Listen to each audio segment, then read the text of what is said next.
Saya mau tanya tentang ruqyah. Saya sudah ngikuti ruqyah 4 kali, tapi sampai sekarang belum bisa keluar juga jinnya.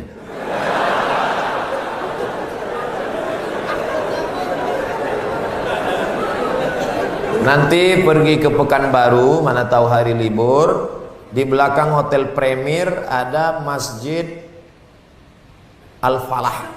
Ini nomornya, catat. Mana tahu ke Pekanbaru. Mungkin sama Ustadz ini jin itu tak takut, yang ini dia takut. Catat nomornya. Ketua Asosiasi Ruqyah Indonesia Provinsi Riau Daratan. Namanya Ustadz Saifullah. 0812 768 9119 0812 768 9119. Kalau emergensi 911. Kalau diganggu hantu 119. Datang ke sana. Jadi tak salah kita coba. Kalau siang namanya Ustadz Saifullah, kalau malam namanya Ustadz Zafrullah. Di masjid yang sama. Mana tahu kebetulan ke Pekanbaru malam, datang ke masjid yang sama, namanya Ustadz Zafrullah. Ada orang 7 tahun nikah tak punya anak, diruqyah sama Ustadz Zafrullah, punya anak. Pas ditanya kenapa, rupanya ada jin yang menghalangi pertemuan antara sperma dengan sel telur, dihalanginya sehingga tak jumpa. Jangan. Dibacakan usir. Kata Ustadz Saifullah, ada pula bencong LGBT di ruqyah sehat. Ternyata yang masuk tuh jin bencong. Jadi saya tanya, Ustadz, jadi ada jin tuh bencong? Ada, kata dia. Itulah yang dimasuk ke dalam. Itu. Ustadz, udah di ruqyah 2-3 kali tetap juga sakit. Berarti tidak. Pemarah. Laki saya ini pemarah, Ustadz. Sudah di ruqyah 5 kali tak juga hilang marahnya. Berarti tak salah jin. Memang dia pengamuk. Makanya kadang kita kasihan juga sama jin nih. Sikit-sikit salah dia. Sikit-sikit salah dia. Aku tak selamanya salah, kata jin. Ustaz, ayat yang dibacanya kan ayat kursi. Coba saya dengar yang dibacanya itu ayat kursi. Kenapa kita yang baca, kenapa jin itu tak keluar? Ini bukan masalah pistolnya, tapi man behind the gun. Orang yang punya pistol. Kita bacakan Allahu la ilaha illal qayyum la ta'khudhuhu sinatun wa la nawm lahu ma, tak mau dia keluar, malah ketawa jin itu. Ditanya, jin, kenapa kau tak mau keluar? Sesama hantu di dalam saling mengusir. Hantu ngusir hantu, mana mau?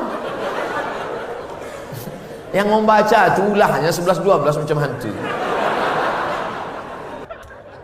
Apa hukum suami menyembunyikan uang gajinya? Kadang memberi istri sikit, padahal gajinya besar. Berapa tadi hak ibu? Ingat, berapa hak ibu tadi? Makan, pakai, tempat tinggal, pendidikan, perhatian. Kalau kurang, maka laki-laki ini dituntut di hadapan Allah Subhanahu wa taala. Hai laki-laki yang gajinya banyak tapi mengasihi bini sikit, maka ingat 5 ini mesti kau tunaikan. Alhamdulillah Ustaz Somad, dulu selama ini abang tu cuma 100.000 lah dikasihnya. Setelah mendengar ceramah Ustaz tadi malam, bertambah berapa? 110. Tambahlah. Nabi sedang duduk. Nabi duduk-duduk di bukit Sofa. Datang seorang perempuan namanya Hindun. Apa kata dia? Ya Rasulullah, inna Aba Sufyan rajulun sahih. Suamiku itu orangnya pelit. Boleh tak aku ambil duitnya untuk makan anak-anakku? Kata Nabi, ambillah. Itu dalil boleh mengambil duit laki yang pelit. Tapi kalau kurang, kalau udah cukup jangan ambil lagi. Saya tak tanggung jawab. Nanti dia ambilnya semua. Pas ditanya, kenapa kau ambil? Kata Ustaz Somad tadi malam. Misalnya standar di sini sebulan 3 juta. Laki cuman mengasih 1 juta. Maka ibu boleh ambil 2 lagi. Kenapa? Karena itu keperluan. Begitu dalam riwayat tentang Hindun mengadu Abu Sufyan rajulun syahid, pelit. Saya ingin bertanya Ustadz, bagaimana Islam memandang seorang yang mengagumi, mencintai pasangan orang lain?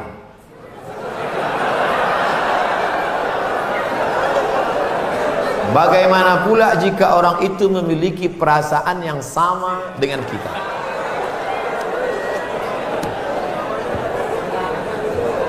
Hidup ini ada pilihan, ada keterpaksaan.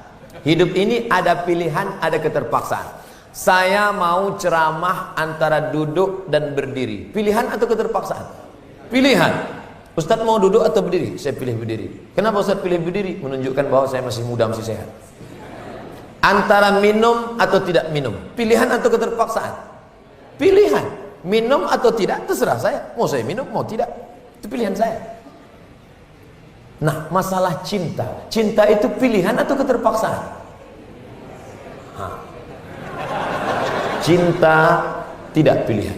Cinta adalah keterpaksaan. Oleh sebab itu maka kadang kita tengok orang ganteng bininya buruk. Kenapa? Terpaksa. Cinta tak bisa memilih. Ketika dia rasional, dia tidak cinta. Maka ketika kita senang dengan orang, kadang kita pun tak tahu alasannya.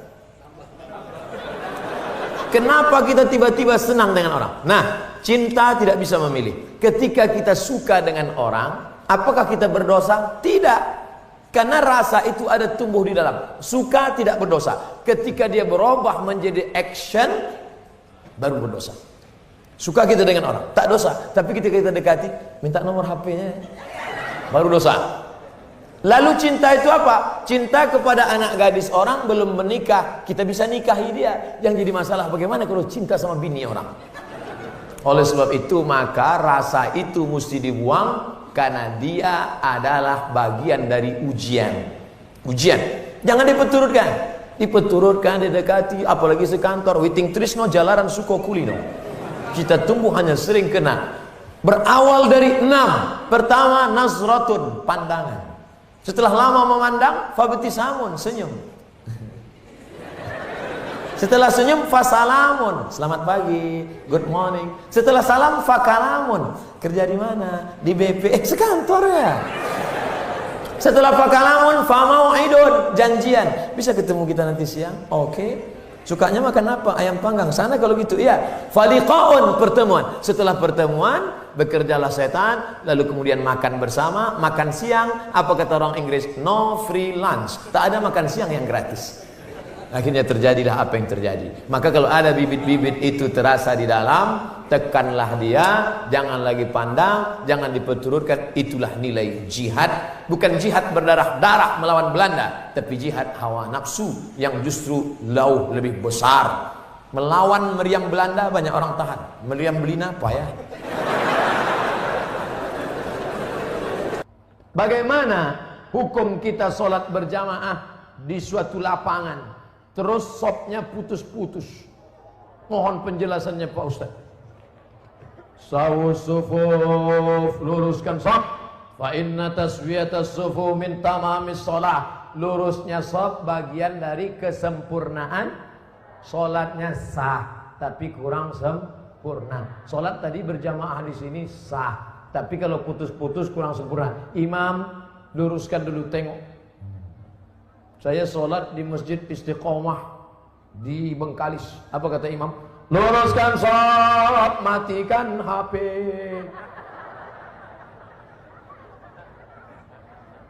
Ada pula di masjid lain, luruskan sholat, angkat kaki celana.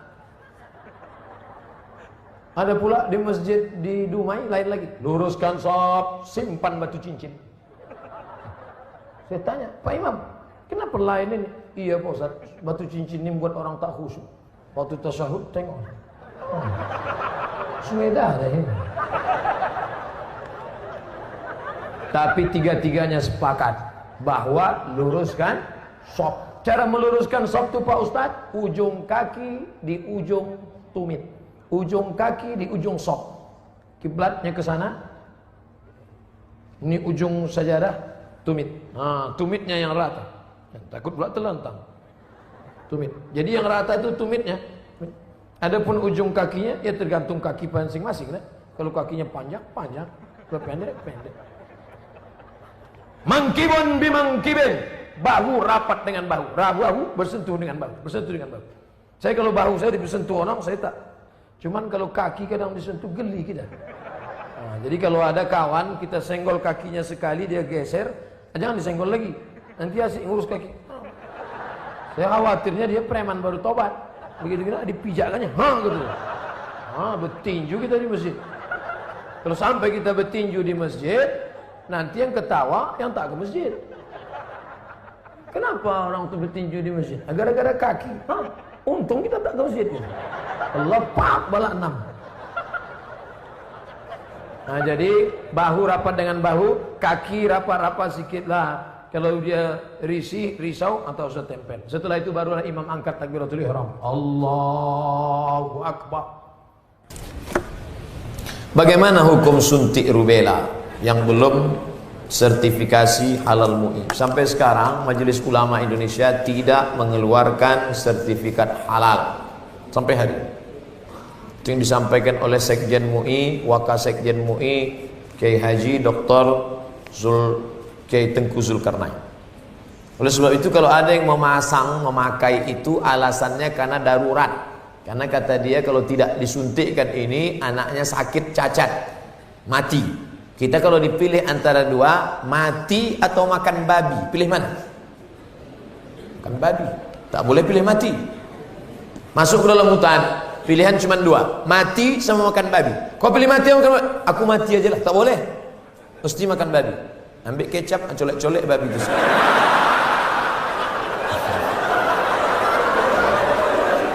Tak boleh pilih mati. Nah, jadi kalau bapak ibu takut anak itu cacat, sakit, dipakainya hukum darurat itu. Ustadz Somad, saya tanya emak saya ini orang kampung. Mak, aku dulu waktu kecil ada disuntik cacar, suntik ini. Enggak, kau dari kecil tak pernah disuntik. Asal datang dokter puskesmas, kularikan kau ke hutan. Sampai sekarang saya hidup, tak ada sakit. Pernah ada trapel ngajak saya umroh. Ustadz, kapan Ustadz ada kosong mau suntik? Kalau kalian mau berangkat, berangkat. Tapi aku terus terang tak bisa suntik. Kalau tak dapat visa apa Ustadz? Saya tak berangkat. Sampai hari H saya tak suntik. Tak bagaimana ceritanya mereka dapat visa, berangkat. Katanya kalau tak suntik sakit mati. Tak mati. Tapi ini tak bisa jadi hukum. Saya tak mati, yang mendoakan saya banyak. Nah, sebanyak ini mendoakan. Mana ngumpan kuman-kuman virus-virus? Pak Ustadz, berdosa tak kita memarahi ibu? Alasannya ibu keluar rumah tak menggunakan hijab. Oh, tak boleh nak. Mentang-mentang kau sudah pengajian, lalu kau panggil emakmu, mak sini sebentar. Assalamualaikum warahmatullah. Neraka jahanam. Bukan begitu caranya. Wa in jahadaka ala an tusyrika bima laysa laka bihi ilmun. Kalau emak bapakmu memaksamu untuk mempersekutukan aku, fala tuti'huma, jangan kau patuhi dia. Tapi untuk melawan tetap tak boleh. Wa sahibhuma fid dunya ma'rufa, tetaplah bergaul dengan jangan kalian yang menasihati dia. Datangi Pak Wan, datangi Pak Bupati, datangi Pak Wabu. Pak, bisa tak Bapak nasihati mak saya? Mak saya ini takut sama Bapak. Nah, panggil Pak Bupati. Bu, sini. Ibu, kenapa tak juga begitu? Iya Pak, insya Allah saya begitu. Gitu. Jadi mulutnya mulut mereka, pesannya dari kita. Jangan kita ngomong. Kita sebagai anak tidak pernah bersar di hadapan orang tua kita. Saya, Abdul Somad LCMA, penceramah, tapi di depan mak saya, alah kau udah kecil. Ibu tak pernah melihat anaknya itu besar. Anak itu tetaplah anak kecil yang dulu dia gendong-gendong. Maka pakai lidah orang lain. Cari tokoh-tokoh adat, tokoh lembaga adat Melayu, nenek mama, tokoh masyarakat. Datuk, bisa tak Datuk nasihati? Nenek, bisa tak nasihati emak saya belum berjilbab? Aku pun tak berjilbab juga. Apa hukum orang yang mampu beli mobil tapi minyaknya pakai subsidi premium? Ini nyindir saya nampaknya. Janganlah main sindir-sindir. Kalau mau turun saya baru tanya langsung. Berat menjawabnya ini. Kita bandingkan dengan negara lain, bagaimana harga minyak, bagaimana hebatnya negeri kita, gemah ripah, loh jenawi, tongkat dan batu jadi tanaman, untayan zamrud, katulistiwa di bawah minyak, di atas minyak. Bagaimana nasib saudara kita di Anambas yang begitu kaya dan hebat, tapi 24 jam saya di sana, HP saya tak berbunyi sama sekali. Nah, ini kan luar biasa. Oleh sebab itu pengaturan minyak, subsidi segala macam, mudah-mudahan ke depan pemerintah lebih baik insyaAllah. Ini hak kita, kita sebagai warga negara. Mestinya kita ini, kalau dilihatlah minyak kita dengan gas kita, dengan batu bara kita, dengan negeri terkaya di dunia, tak ada apa-apanya Brunei Darussalam. Ustaz, apa hukumnya membawa HP ke toilet? Misalnya main game.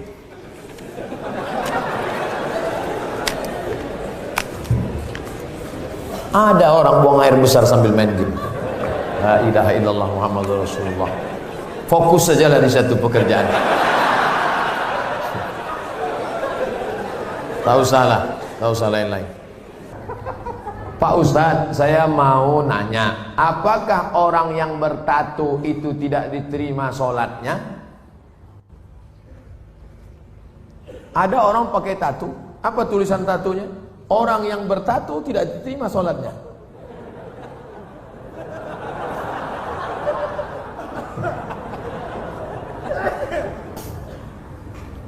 Tato adalah kahal. Kahal adalah celah yang dimasukkan ke dalam kulit dengan cara dilobangi, dimasukkan kahal. Itu tato zaman jadul. Tato zaman sekarang, tato listrik, tato macam-macam jadi baru. Mantap, waktu masih muda tegak, gambar tatonya ular kobra. Setelah tua kena diabetes. Mengkurut, cacing pita.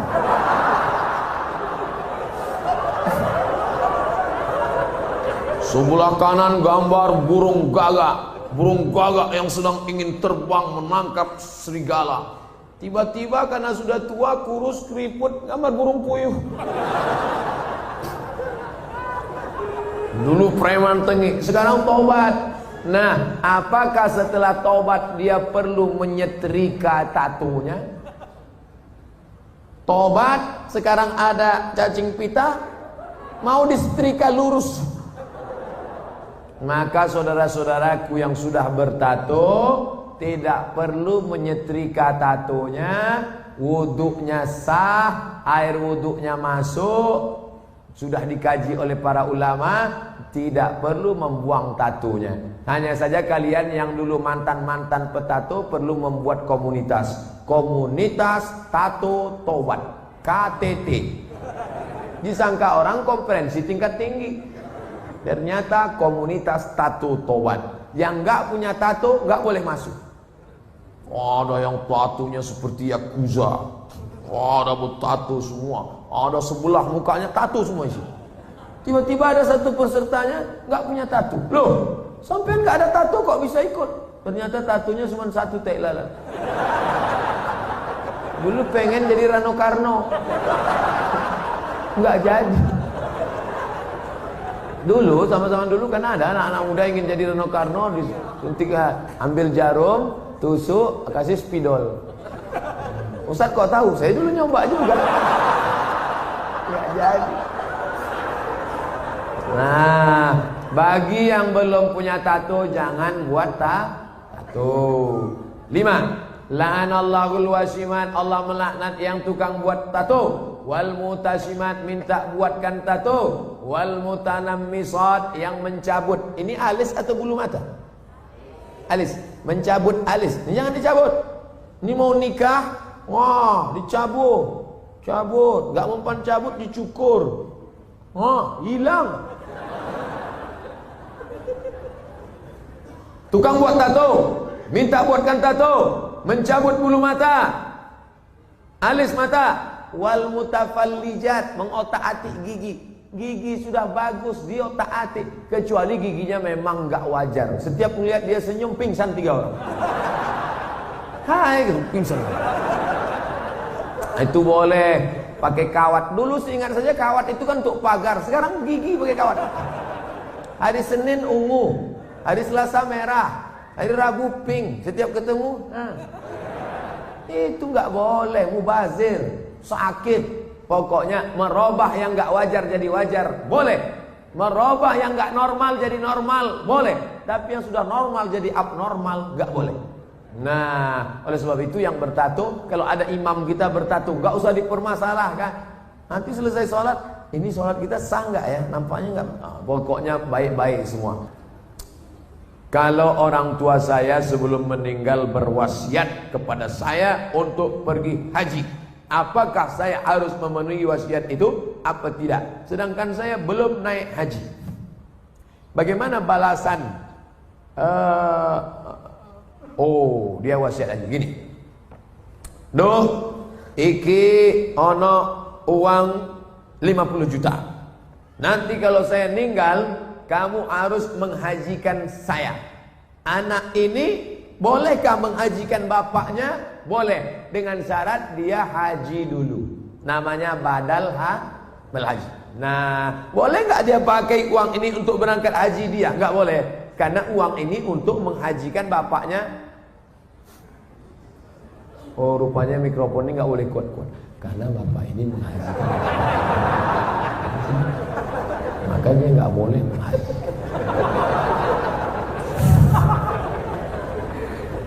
Jadi dia harus haji dulu, baru dia bisa menghajikan bapaknya. Dalilnya mana? Labbaik Allahumma subruma, labbaik Allahumma subruma. Aku menghajikan subruma, aku menghajikan subruma. Sampean kenes dulu. Come here for a moment. Sini sebentar. Kamu tadi menghajikan siapa? Menghajikan subruma. Subruma itu siapa? Sedulurku. Aku menghajikan subruma. Sampean wis haji apa ora? Urung. Haji dulu dirimu, baru hajikan orang lain. Nah, kebetulan nanti anaknya dapat uang, dia berangkat haji, bawa uang almarhum yang 50 juta tadi. Kebetulan nanti di Makkah ketemu mahasiswa dari Semarang, anak KSW, kekeluargaan Wali Songo. Di Mesir, kalau anak Jawa Tengah itu nama persatuannya KSW, kekeluargaan mahasiswa Wali Songo. Kalau kami anak Riau namanya KSMR, kelompok studi mahasiswa Riau. Ustaz kok tahu? Kami dulu tetangga di Kairo. Kami di atas anak Riau, di bawah anak KSW, kawan akrab. Nah, tanya dia, sampean dari mana? Dari Kairo, sedang haji ya? Iya, rumahnya di mana? Di Semarang. Oh, ketepatan, saya mau membadalkan haji bapak saya. Lihat dulu mana KTP-nya, betulkah belajar dari Al-Azhar? Jangan sampai ngaku-ngaku bohong. Lalu kemudian serahkan, ini badal haji untuk bapak saya. Maka hajinya sah.